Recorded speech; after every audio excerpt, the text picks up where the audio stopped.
Good morning, good afternoon, good evening, good night, good day to you, depending where you are in the world. We're live and direct in London town, coming from London. It is 10:45 p.m. on a Saturday night, and I'm doing my nighttime devotion. We're reading from Lift Him Up. The title today is Christ's Teaching Embraced the World. The scripture reading is taken from Matthew 7:28. When Jesus finished saying these things, the crowds were amazed at his teaching.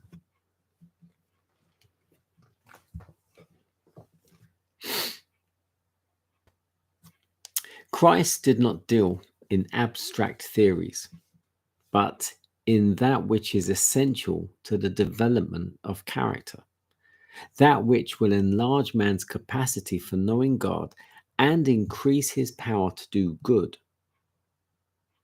He spoke of those truths that relate to the conduct of life and that unite man with eternity. Instead of directing the people to study men's theories about God, about his word or his works, he taught them to behold him as manifested in his works, in his word, and by his providences. He brought their minds in contact with the mind of the infinite. The people were astonished at his teaching, as Matthew 7:28, for his word was with power, Luke 4:32. Never before spoke one who had such power to awaken thought, to kindle aspiration, to arouse every capability of body, mind, and soul. Christ's teaching, like his sympathies, embraced the world. Never can there be a circumstance of life, a crisis in human experience, which has not been anticipated in his teaching, and for which its principles have not a lesson.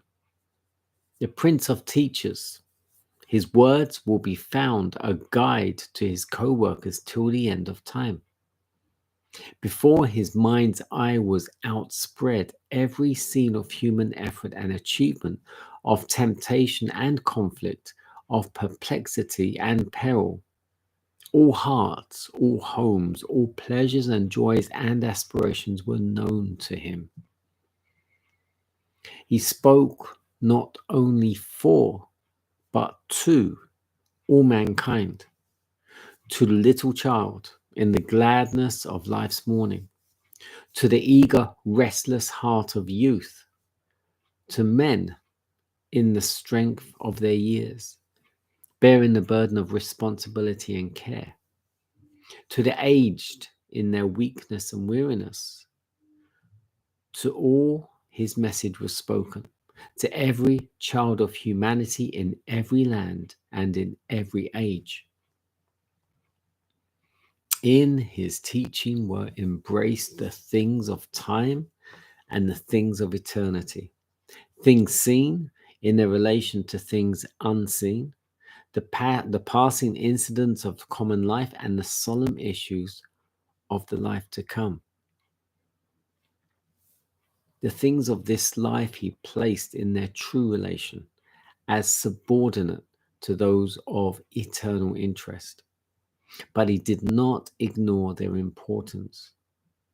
He taught that heaven and earth are linked together, and that a knowledge of divine truth prepares man better to perform the duties of daily life.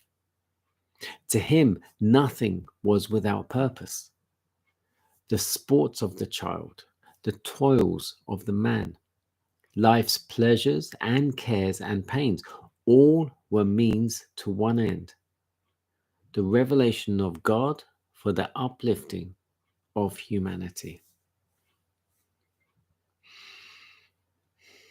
So he touched every soul, young and old, in every form of work, in every way of life, in life all over the world. He did that then, and he still does that now.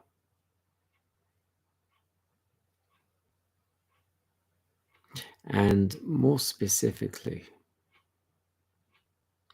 he doesn't make of small value the things of this world, because the things of this world are what we have to experience. But where he puts the true value, the most important value, is the things of eternity. We must pass through these experiences in this world in order to be able to attain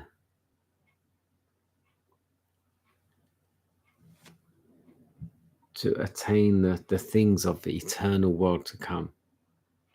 Now, the eternal world to come is open to everyone, anyone and everyone, but we need to achieve that level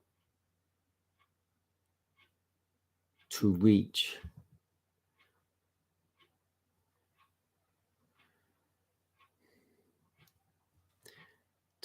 that kingdom. We need to reach up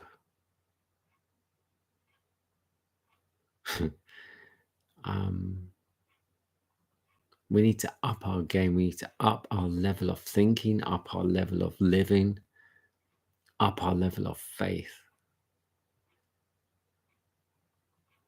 to be able to attain that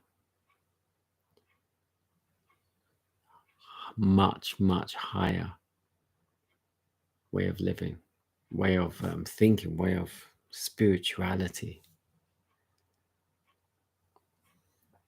Yeah, my words aren't coming out this evening.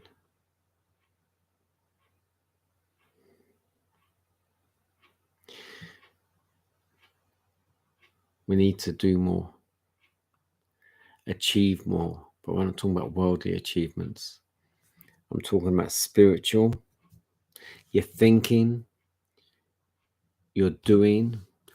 Most of the time, you're not doing the things of this world, but doing the things that are not of this world, the things that will increase your faith, praying more, being more obedient to God's will, our Father's will for our lives, for your life, and for my life. You have to truly understand that to be able to achieve that. And you can. You can. But you need to understand it to be able to achieve it.